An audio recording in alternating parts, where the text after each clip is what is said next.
Welcome back. The conversation around mental health is often difficult for anyone to have, so it's no surprise that it can be even tougher for LGBTQ+ folks within a stigmatized community.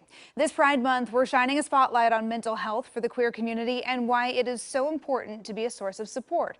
I had the opportunity to talk with Dr. Linda Span, a therapist at the Lesbian Couples Institute, about the need for more resources and how to be a better ally.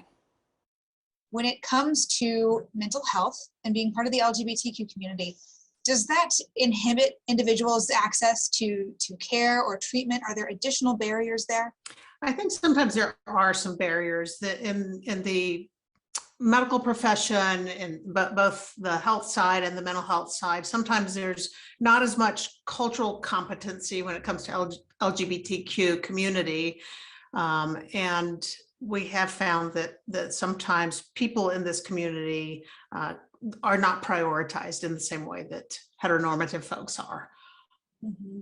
And I guess on top of that, just being in a society where that can be stigmatized, what kind of additional mental health pressures does this put on someone who identifies as a member of the community? Yeah, and I appreciate you knowing that. I think living in a world where there can be trauma and bullying and outright hate crimes puts a lot of pressure on the community. And what we know is that there's an increase in depression and anxiety and sometimes even PTSD because of those hate crimes. And in fact, the statistics are that 1 in 5 LGBTQ persons will experience a hate crime or such an incident. And that just causes a lot of distress. Beyond the physical and immediate danger of being the victim of a crime, what mental health toll can kind of come of that? Yeah, and a lot of PTSD, post-traumatic stress symptoms can occur, which it can include insomnia, nightmares, just a living with a lot of anxiety, a desire to isolate. So in particular for LGBTQ youth, we're finding that there's a spike proportionally in suicide rates and suicidal ideation, largely because of that feeling of danger and also the sense of I don't belong. We have come quite a ways as a society, both in terms of LGBTQ plus rights and then also in terms of the conversation on mental health. But why is it so important to focus particularly on this intersection and mental health for the LGBTQ community? Well, to save lives and also not just for the individuals that are LGBTQ, but for their family members and their neighbors and society at large.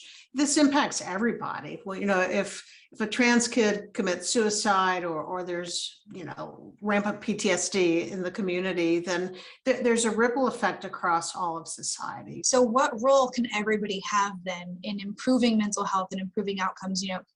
Parents, what kinds of things can you do to support your children, whether they're a member of the community or not? Yes, and I think we all have the responsibility to destigmatize mental health help, first of all, not just for this community, but for everybody. There's still some stigma in our society about getting mental health. So let's work hard to destigmatize that, accept it as a wonderful gift to all humans that we can access really good counseling and therapy and mental health.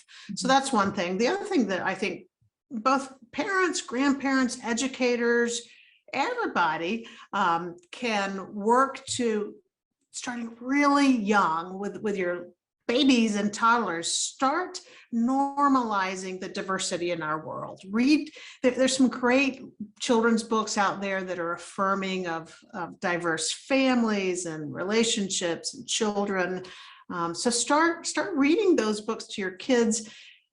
This is a great month to take them to some Pride events. Take your children and grandparents out to Pride so that they can experience the fun and the resilience and just the community of love and creativity that's out there. What actions can people take beyond Pride Month? Because I know that's something that we talk about sometimes is everything has a rainbow on it for the month of June, and there's 11 other months of the year. So what can people Yes. continue to do to support this cause year round? I think that's brilliant that you're pointing that out. So I think that Pride Month is a great month to do that. And then let's take the spirit of that, the spirit of celebration and honoring and teaching kids about diversity that we live in. Let's do that every day. It doesn't have to be only one month a year. So again, through education, through talking to your children and your grandchildren, through, showing up to the gay men's chorus in your city and supporting other events. There's often comedy shows and all sorts of things happening. And another thing I would add, Emily, is that for adults who care about and love everybody, right? I hear all the time, well, I love my LGBTQ neighbor or my child's friend. I love them. But I think we have to go a step further and not just love our neighbor. It's important that we step into affirming. Let's affirm the identities, the experience, the value of people in the LGBTQ world. Therapist Dr. Linda Spann, thank you so much for joining us this morning. Great to talk with you. Thank you for having me. It's been a pleasure. And for more resources, you can reach out to Dr. Spann at the Lesbian Couples Institute. It's lesbiancouple.com. Time